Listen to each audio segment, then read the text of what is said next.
Mga kasayan, Euro 150 Dang Hari. Walang headlight, paano ayusin? Siya kasayan ha. Park light. Park light lang meron.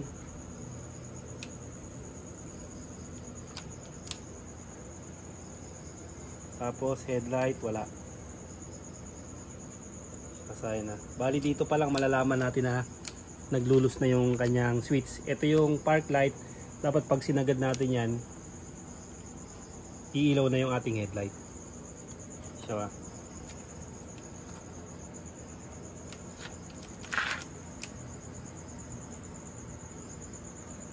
Bali park light lang meron sa kanya. Ganito kasi yung gagawin natin para malaman natin kung okay yung headlight ng ating Euro 150 Dang Hari. Okay natin to.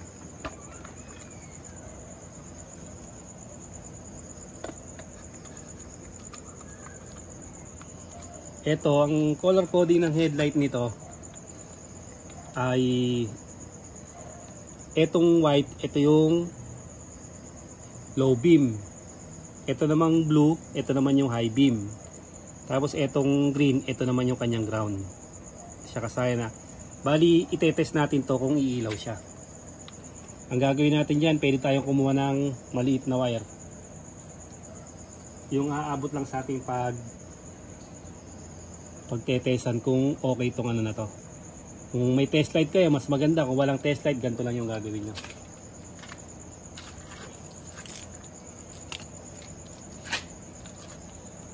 Kukonek nyo lang to sa accessory wire o kaya sa positive ng inyong motor. Positive live o accessory wire ha. Ito yung positive live natin, tapos accessory wire natin ay kulay black. Ito kasing live, kahit nakapatay yung nakapatay yung susian natin, gagana siya. Iilaw dapat siya. Pwede rin naman sa battery kayo magtatap ng wire. Yan. May to ha. May open wire na tayo rito. Dito tayo maglalagay.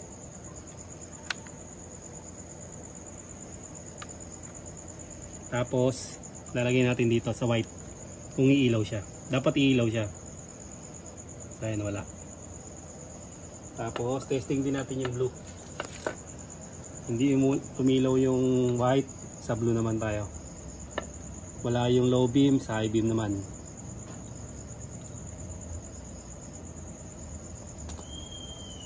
High beam, wala rin.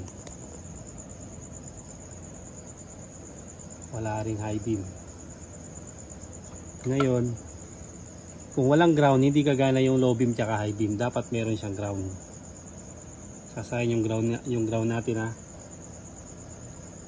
Ito, pag test nito, kung wala kayong mga test light, kailangan meron kayong mga ilaw dyan, kahit anong ilaw, para malalaman nyo kung gumagana siya o hindi. Itong negative ha, kabit natin dito sa positive yung ating test light, tapos tingnan natin kung meron siyang supply. Ayun siya kasi meron.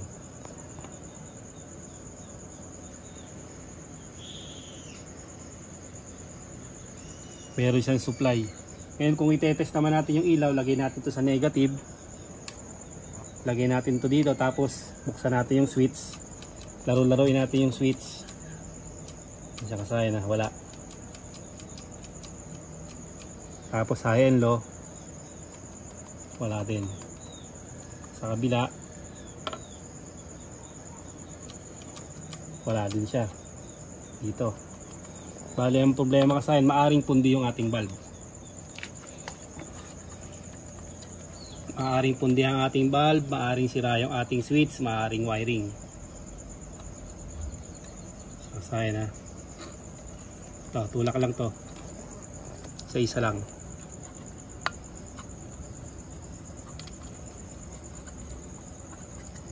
Ito yung tigas.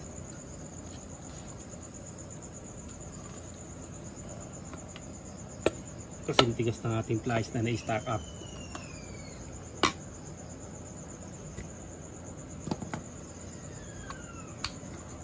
patulak lang yan eh. Sa patulak ulit. Yung sa patulak ito naman pahila. Yan, tanggal na siya. Tanggal na yung ating ilaw. Ito na yung ilaw natin. Bali ang ilaw na to ay H6 ha.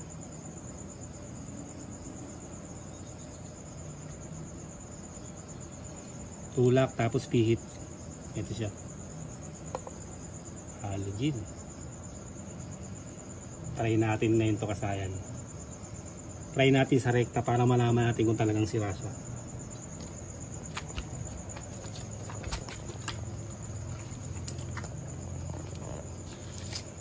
Iskis ko natin. Dito malalaman natin kung talagang sira yung ating bulb. Lagay lang natin to sa positive. Ating wire. Tapos etong body dikit natin sa ground. Dikit natin sa ground yung ano, ito to, yung pinaka body niya ha. Tapos sukin natin siya dito, yung dalawa na to. Try natin. Siya kasaya na umilaw. Sa kabila wala. Isa pa. Meron. Yan, meron. Malakas pa itong ilaw na to. Wala. Ibig sabihin isa lang gumagana sa kanya. Low beam lang o high beam yung gumagana. Pero walang umilaw doon sa ating ano, sa ating socket. Dapat meron siyang isang iilaw dito. Pero kung dito nakatapat dito, hindi talaga siya iilaw. Kahit meron to, kung hindi naman siya hindi nakatapat sa ganito. Yan, yung ganyan niya. Dapat nakatapat to eh.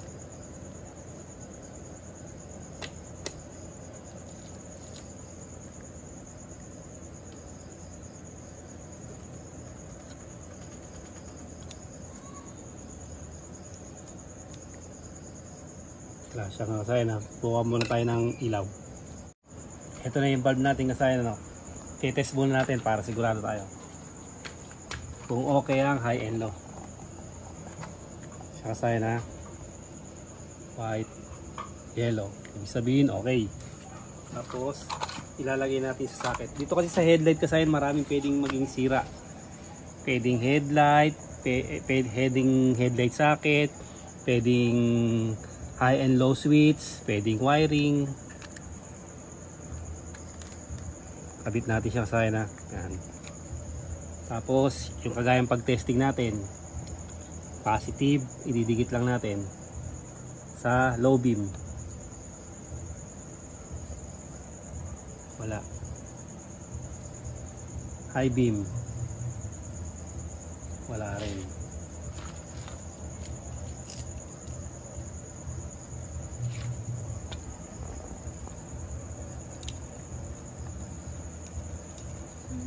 Test tayo ng ground. Pwede tayo dito kung sa positive na malapit. Tapos test natin uli yung ground kung naglo-loose.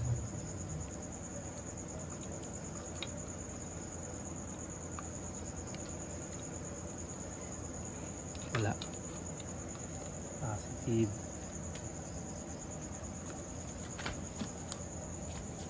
So lang itong ating test light ha. Baka okay naman. Test natin yung negative. Hindi lang natutusok mabuti. Ito lang sa ano. Yun. May grounded. Siya kasaya na.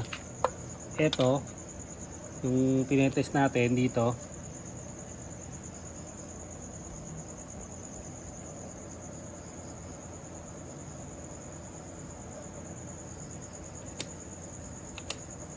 Nawala yung positive. Ito, yung slide na yun natin, yung wire natin na pang testing.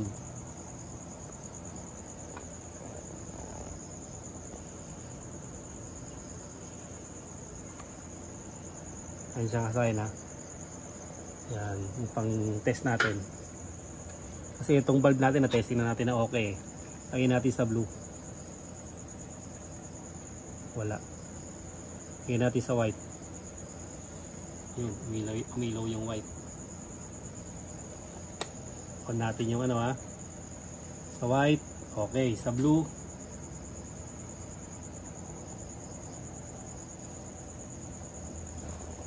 hindi siya kasaya na sa blue. Umiilaw yung ano natin, yung nawawala yung ano natin, yung ating park light. Bali ganito yung gagawin natin dyan kasayan. Tatanggalin natin to. Pwede natin putulin to ha, pwedeng ganito. Alisin natin tapos gagamit tayo ng switch. Ito. 3-way switch kasi sira na yung mga switch niya. Ito, ang common nito o main supply itong red. Ito naman yung high and low, yung black tsaka yung black white. Lagyan natin sa tag-isa.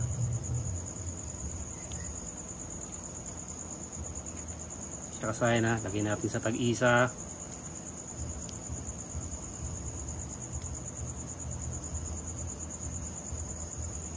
Tapos ito ilalagay natin to sa accessory wire. Accessory wire solid black. Kasi pagka nilagay natin sa red, lagi siyang nakabukas, baka mapaglaruan, maloba tayo. Ito solid black. Bakit may pinuktukan ng black white oh?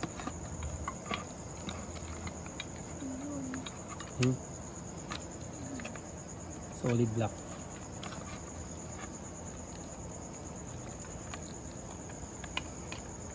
Solid black ba to?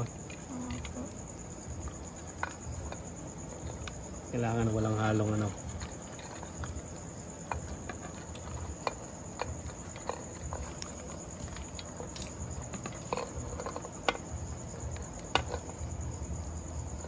Open lang yan pagka nagbukas yung susian. Dahil ito ang accessory wire yung kailangan natin.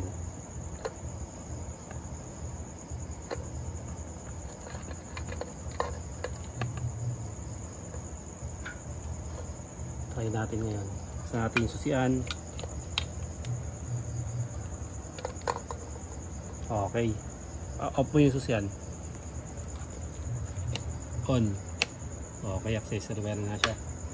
Doon natin lalagay yung supply, main supply, yung red.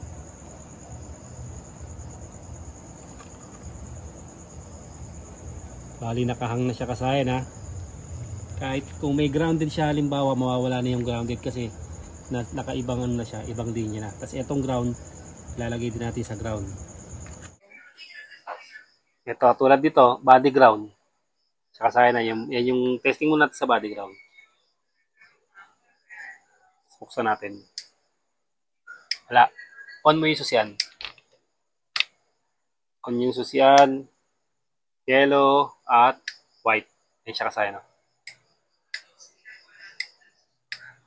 Dito, maghahanap tayo dito ng ano, ng solid green. Pwedeng body ground na tapos solid green na malakas yung ground.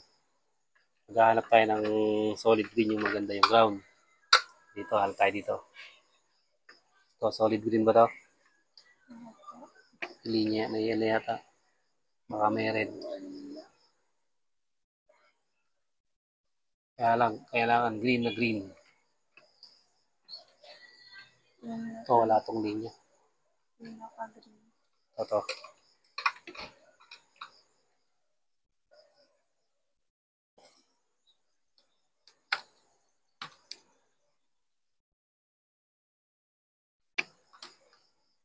Marami na siya kasi kasayin mga putol-putol na wire.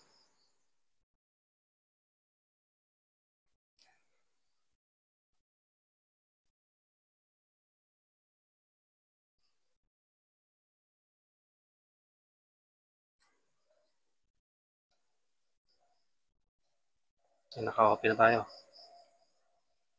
Happy kung meron. Wala. Walang ground. Test natin. Dumikit.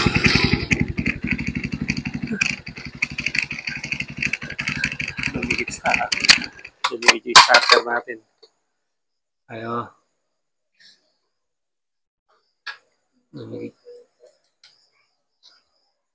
Hindi sa ano lang yan. Ito yan, iba na yan. Ginawa na rin nila yan. Ayun. Tatastasin natin yan kasi ano natin lahat yan. So, color code natin yung handle switch yan. So, kasi ibig sabihin, walang ground doon na maganda.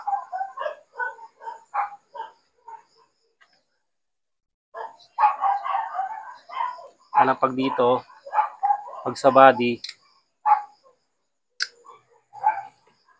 sa instrument tayo kailangan naka-open.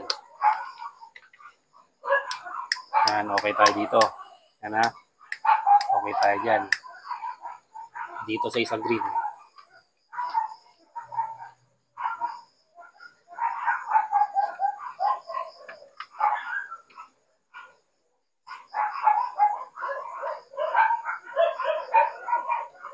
Gusto natin.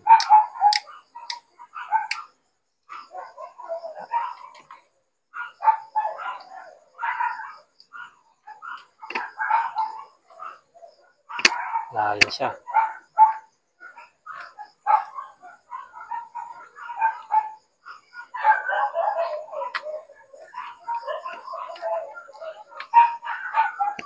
Tapos iba pang green.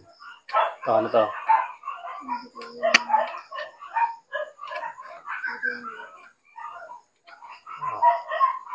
Green. Ano to ha? Sabihin ano to? Bali ano to ng ground ng signal light. Makunat na yung ano niya. Yung mga wire. Okay, magpapalit naman tayo ng ano niyan ng signal light yan Test natin. Yun. Okay. Ano? Kuha tayo ng 12 volts. Pagka ganito kasi matigas, ang gamitin nyo dito lighter. Para hindi mapuputol o mababawasan yung hibla. Medyo makulat na yung wire niya. Ground na lang ang kailangan natin para umokay na siya.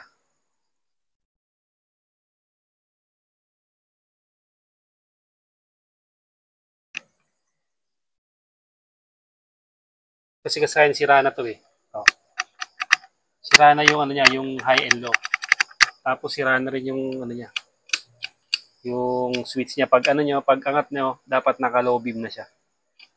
Kaya ang ginawa natin diyan, meron na lang tayong meron tayong panibagong switch na gagamitin. So, low beam, yung white, high beam yung yellow. Siya, ganyan na. Yung ilaw natin. Ganun yung, ngayon kasi mawawalan to ng wala yung niya, ipansinin nyo.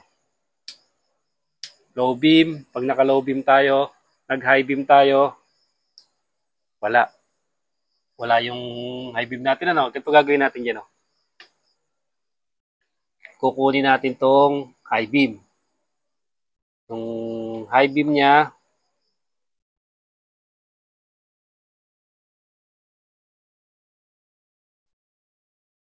itong kulay blue, hahanapin natin dito yung kulay blue sa taas. Ito. Tapat na natin indicator. Siya ba? Tapos dito. Hanapin mo nito yung kulay blue.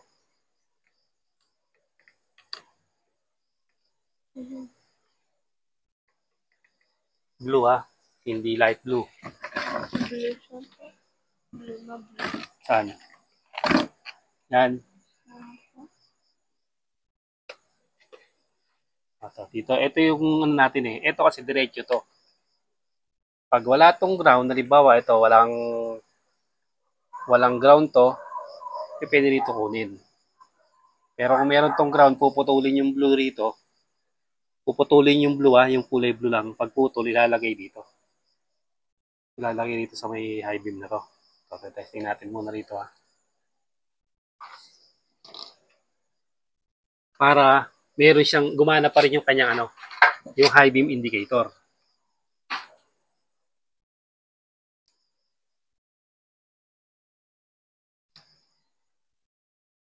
Sunog. Sunog na, no? Hindi pa. Hindi pa. Magtatap tayo ng wire dito, ah. May high beam indicator. Tingnan mo kung gagana. Gumana na pa. Yung siya, saya na. Tapos pag nag-low beam tayo, mawawala yan. Yan. Tapos high beam. Oh. High beam, low beam. Tutok mo yung ilaw doon sa malayo. Yan. Pi-square. Yan, tama yan. Low beam. Yung lakas ako. Yan. Low beam, high beam. Yan siya kasaya na. Low beam, high beam. Tapos gagana rin yung indicator natin na yun. Yung high beam indicator. Yan o. Off, on. Oh, ganun lang kasayan yung pag yung pagka yung magwa-wiring kayo ng ng headlight, nasira na yung mga switch, nasira na yung on-off switch ng headlight, tapos yung high and low. Bali magpapanibago lang kayo ng three-way switch para gumana yung ilaw nyo. Pati indicator, ganun lang yung pagwa-wiring. Kasi susunod natin dito, handle switch. Marami pa tayo ritong color coding. Halos isang buong full harness yan, i-color code natin. Ganito lang mga kasayan. Salamat sa panonood.